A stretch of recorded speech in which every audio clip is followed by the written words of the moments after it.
2 episodes ago, we shared an interview with Marcus West. His class, Into the Darkest Places, Working with Early Relational Trauma and Borderline States of Mind, is now open for registration. It will be Friday, December 13th, 2019, from 9 a.m. to 4:30 p.m. More information about that course is available on our website. If you would like to hear the interview with Marcus, listen to our August episode of this podcast.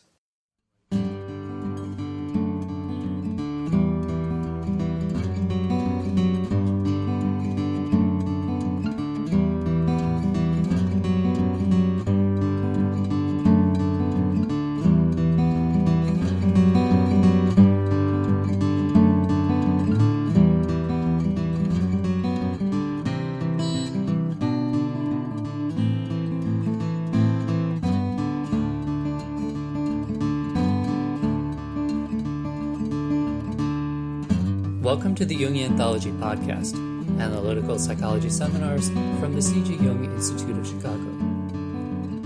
Why become a Jungian psychoanalyst? An interview with Adina, Davidson, and Dan Ross. Boris Matthews, the director of training at the C.G. Jung Institute of Chicago, interviews 2 Jungian psychoanalysts and recent graduates of our analyst training program, Adina Davidson and Dan Ross, about why they chose to commit to Jungian work and how it has changed their practices. The analyst training program prepares experienced, licensed clinicians to become certified as Jungian psychoanalysts through an in-depth understanding of the theory and practice of analytical psychology, grounded in personal analysis and clinical consultation. There's more information about the training program in the show notes, as well as much more information on our website.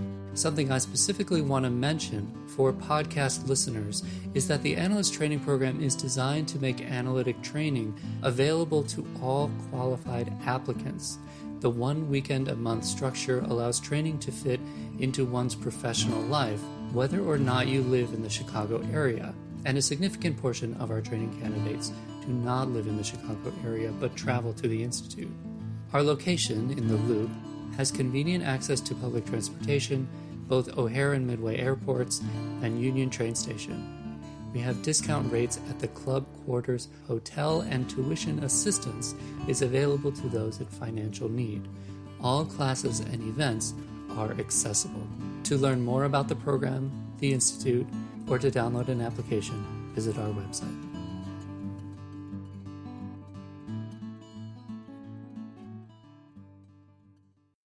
Hello, everybody. I'm Boris Matthews. I'm the director of the Analyst Training Program at the Jung Institute of Chicago. The Analyst Training Program is a postgraduate program for experienced licensed clinicians who want more than their academic training provided. Today, I'm talking with 2 recent graduates of the training program, Adina Davidson and Dan Ross. Hello, Adina. Hello, Dan. Hello. Okay. I would like to ask you about some of your experiences in the analyst training program. You've recently completed your training. Could you say something about how your practice has changed as a result of your experience? Adina? I actually thought about this question a little bit, and I have a client story, if that would be okay. Oh, of course. So I have a marital couple that I've been working with for about a year and a half. And the wife is in analysis with a Jungian analyst, and she referred the couple to me for couples work. And it kind of, the focus initially had been on the wife's sort of sense of being out of control, and the husband's feeling like, I'm trying to manage this baby and she's out of control, and that kind of thing. We worked together for a year and a half, and they're doing great, and they're coming to the end because they're going to be going out of town for about 6 months. And she came in and she said to him, I know that your mother was very crazy, and your job growing up was to manage your crazy mother, and you're still doing that. And I also know that that was a lot of your job in our marriage. And I want you to know that I am moving into my own full adulthood. And I want to be a full partner with you. And he got this kind of look of panic over his face. You could just see him going, I don't know if I'm ready to let you be a partner. And she could see it too. And we kind of talked about that a little bit, that how scary that would be for him to let her be a fully adult with him. And then we talked a little bit about this whole idea of repetition compulsion and how tracks that are laid down in your family, how we kind of repeat them over and over and over again. And what I said is, and as a Jungian, what I bring to that, and as a Jungian analyst, what I bring to that is that I don't think that repetition is meaningless. I think that repetition is both of you coming together in this marriage in a very purposeful, meaningful way to try to move through, as you repeat over and over again these things from your childhood, to try to move through them and move to a new level of consciousness. And that is not a way of seeing this that I could have seen it at all before I started analytic training. I would have seen it as just this meaningless, why are you keep doing this? Just stop it. And instead, I could see it as, no, there is purpose to this repetition. Right. That's very interesting, Adina. That's very interesting. So you couldn't have had that point of view before? No, I absolutely not at all. It was really... So it's changed your way of looking at the way people are when they come in. Yes, yes, absolutely. And what my role with them is, I no longer feel like it's my job to orchestrate the fixing of people. Aha. It's my job to open up space for something that is more than, as one of my teachers said, one ego talking to another ego. There's something to open up space for something more than that. Great. Dan? Yeah, I think probably for me to describe the before and after it includes level of confidence in what's going on, and a sense of comfort with not knowing what's going on, and being able to sit with that and with wherever the patient is at and wherever the work is at. Probably the most important thing that I experienced in the training program is to not only study the archetype of initiation, but also to experience it. The whole training program to me was an initiation, and the opportunity to experience that and to really feel what that was like and what the differences were and what the components were and how that was facilitated and held, and all of that has contributed immensely to all of my practice and my patients in my palliative work, because I'm able to see the fact that end of life is really an initiatory process, and it's given new meaning to my work with palliative and patients and hospice patients. Yeah, that's probably the best way I can describe it. I can sit I don't have to run things. I don't have to.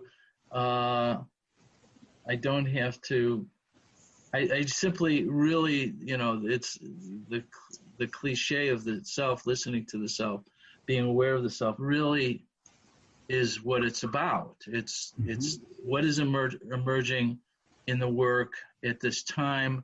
What's emerging between myself and the person, on an individual level, as well as what's happening in their life and what's happening on an archetypal level. All of that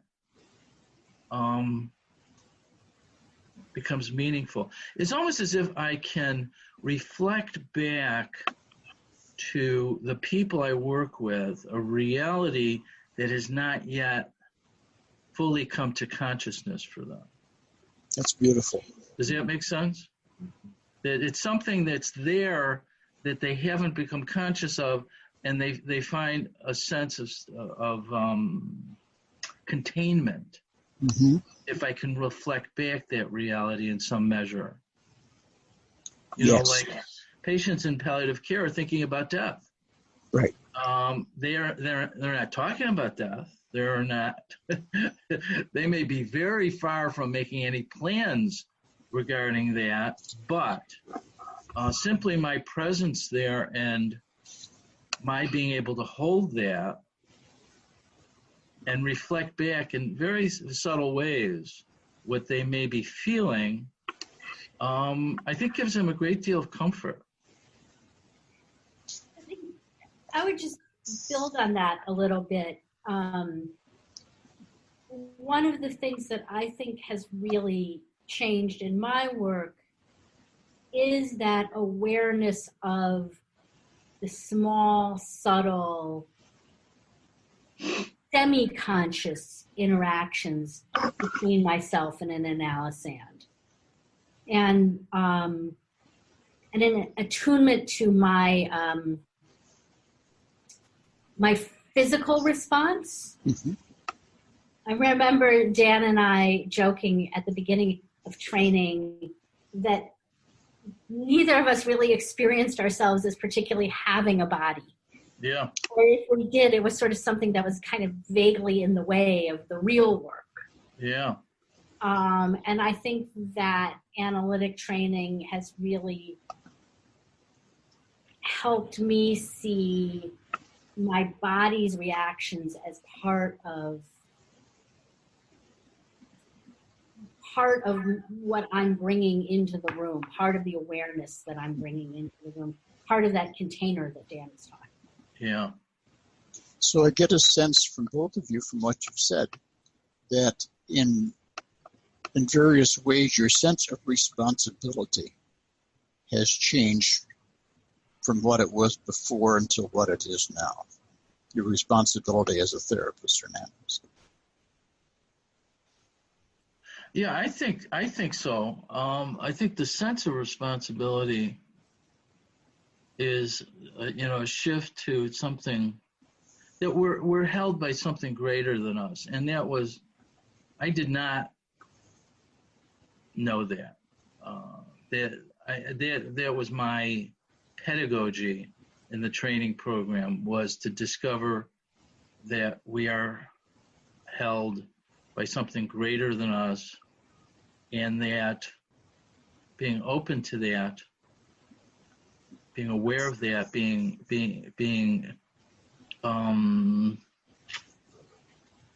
and my being open to that gives some sense to the patient that there is something. They may not be there, but they kind of learning is a process that I believe there's something there. Bigger. And they feel it experientially. Yeah. As in our experience of it, they feel it experientially. Yeah. Even if they don't put words to it in any way. Mm-hmm. That the way I talk about it is that there's a source of healing that, again, is beyond my ego and my analysand's ego. And we can put some trust in that. The fact that both of you have experienced that personally makes it real in a way which, having read about it in a book and then telling somebody about, is quite different. It's very different. It's very different indeed, yeah. So when you look back to before you entered training, what did you feel your practice needed at that time? Because if you've been perfectly happy with your practices, I suspect you might not have entered training. For me, I think there were a few things that I came in consciously knowing I wanted. One was simply a new lens.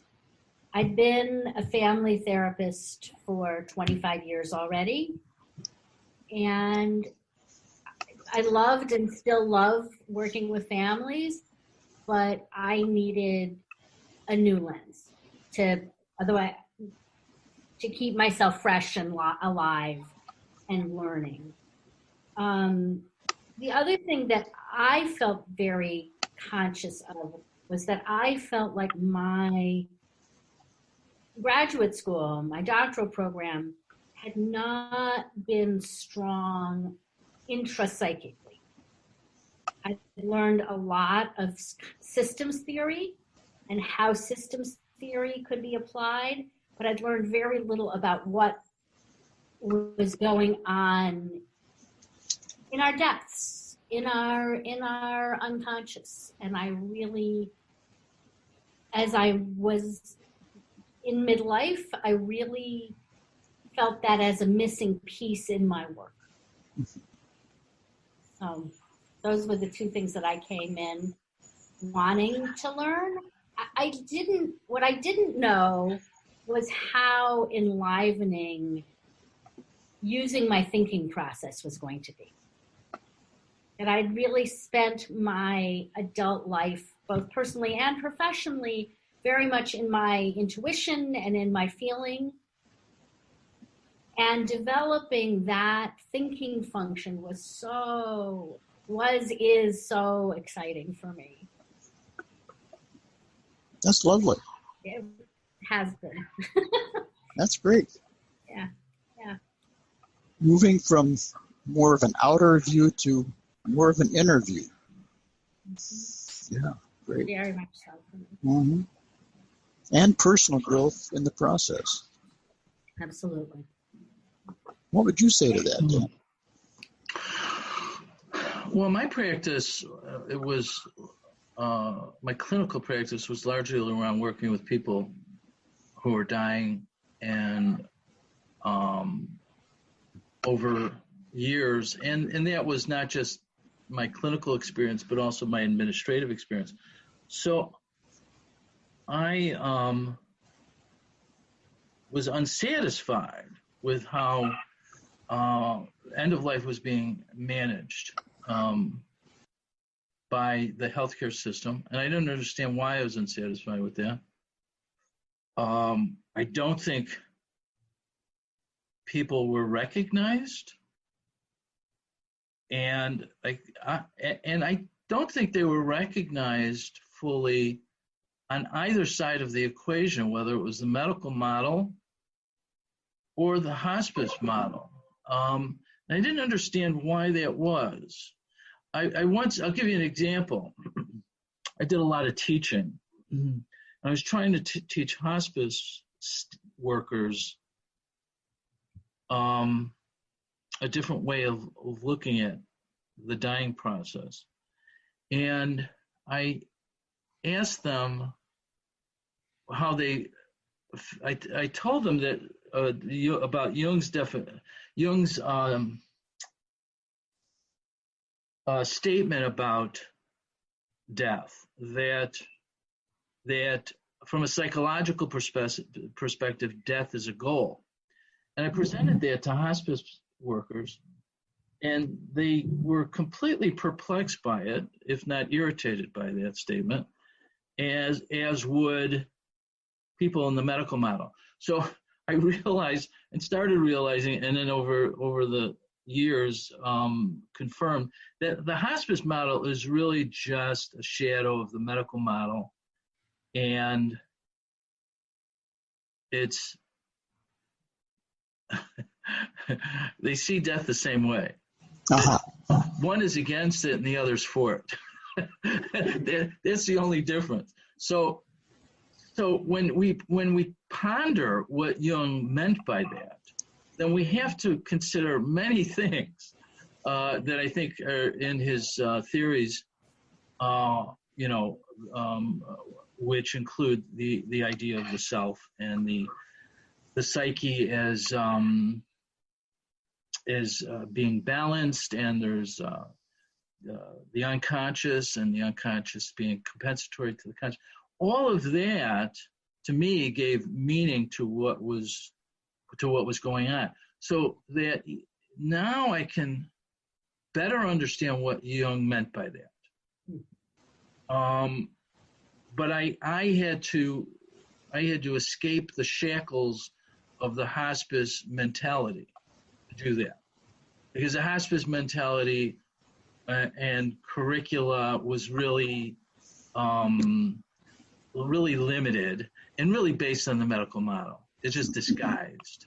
And so I think that's what drove me. As I look back, I was just very unhappy with what I was doing. I mean, working with dying people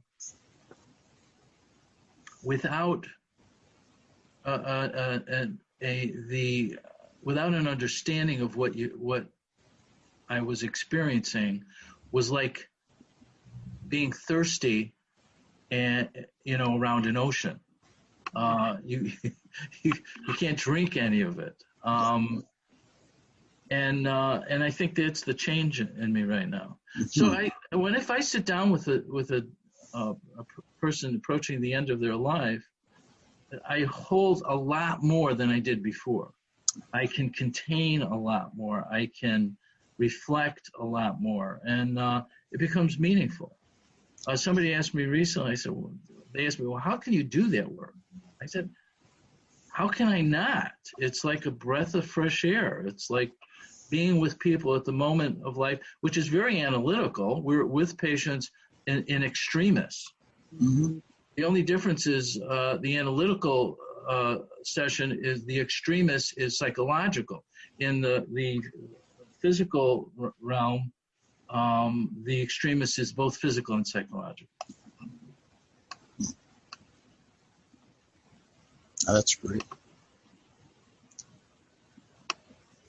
If you have colleagues or acquaintances who are not fully happy with what they're doing, sort of dissatisfied with their practice or dissatisfied with what they got in their graduate programs, what might you be inclined to ask them, and then what might you be inclined to tell them? Adina, you want to? I mean, I think it would depend on why they were unhappy, right? Okay. Yeah. But if they were unhappy for some of the reasons that I was unhappy, which is that I felt like all of the theory that I had studied and was practicing from cut off major hunks of what it is to be a human being, and said we can only deal with parts of the human being in the office. We can't deal with the spiritual parts. We can't deal with the physical parts. We can only deal with this narrow slice of what it is to be a human being. If you're unhappy for that reason, I would say go into analytic training, study Jung, because this is a theory and this is a practice that allows for the whole person to come into the consulting world. Your whole person and their whole person. None of it is off limits. Yes, none of it is off limits. Dan? Boy, that's a hard one for me. I don't do a very good job of that because I really believe that people are called to this work. And if they're not called to the work, I'm not sure they're going to be. I don't know. I don't know. I was once asked by a therapist, well, what did you gain by the training? And my answer was, well, I feel like I've become a better person. And she said, well, I don't think I need that. I think I need more clinical training. I said, well, I got that too. I got that too, and I got that immensely. But in the moment, I think the most meaningful was what I said. I don't know. I when people ask me, oh, do I think I should do it? It's just a strange question, because nobody asked me if I should do it. Nobody had to ask me if I should do it. I was called to it 13 friggin' years ago. Oh, I'm sorry. Or probably more than that. And that was it. It was definitely a calling. So I imagine, I think that everybody is called to it, and that may not be true. Well, it is a tough question. It's a very hard question. Yeah, it's a tough question. One of the things that strikes me is that I think a lot of what can happen is moving more deeply to embodied experience of whatever that is. Yes. And that embodied experience is almost where we have to start. Yes. But we can't start there because a lot of people aren't there yet. So we have to work with them to help them get more embodied. Yes. And then everything builds up from there. Yeah. I think that's a wonderful description of individuation. That if we allow ourselves, we can move into a more embodied existence. I call it mortality, moving into our mortality. That our modern culture really has so many obstacles to doing that. I read. I'm studying the story of the epic of Gilgamesh, the epic poem Gilgamesh. I mean, and just became obsessed with it, and as I do. So, and the reason is because, first of all, the wisdom of it is so ancient, but at the same time, it's wisdom that we don't have today. It's not wisdom, the prevailing wisdom in our modern culture, because it's really a story of individuation, because Gilgamesh has to, in the course of the story, come to terms with his mortality. Mm-hmm. And at the end of it, he is more embodied. When he returns to Uruk, he is more embodied. And go on. I guess I would say, for me, it's both more embodied and ensouled at the same time. And that, and really seeing how, as Dan says, our moment of mortality is a place where embodiment and ensoulment meet for a little while. Mm-hmm. I agree. I think it's a the Hillman's soul making is also, I think, another way of describing that process. Yeah. Very heavy, very important experiences for people to have. So in closing here, what would you like to tell the people who are listening to this podcast, whether they're clinicians or non-clinicians? Any words of encouragement or wisdom that you'd like to share with them at this point that you haven't already shared? I would say that if you have, if you have a yearning towards this, don't stop listening to the yearning. Uh-huh. But see what step you can take in this direction right now. And just, one step follows another, but see what step you can follow towards that yearning. That's beautiful, yes. I think I would agree with that and add to it that if you have a yearning for it, don't be discouraged as you come across one of the components of becoming embodied or more mortal is confronting death. So to me, initiation embodies both eros and thanatos, and both have to be there for the initiation to be effective. Mm-hmm. And that is true of the ATP program. If one allows oneself to surrender to that process. But human nature is what it is. We try to resist that. And I think if I were telling any new candidates, I say, really, this is very different than an academic program. You have to submit yourself and do the suffering that's necessary. That's part of the work, and part of the work that we're going to be doing with analysts. Mm-hmm. And we have to do that. And I think that truth is true today as it was, back at the original origins of psychoanalysis and analytical psychology. And Gilgamesh. Gilgamesh. I'm reminded of something that Jung says that I can only paraphrase, but we have to be and feel our limitations very acutely to appreciate the infinite. Yes. Oh, I love that. Yes. That's great. Absolutely. Well, Adina, Dan, thank you very much for taking time to talk with me, to speak to some of these issues. And a pleasure. Very welcome. Yeah. All right. Thank you.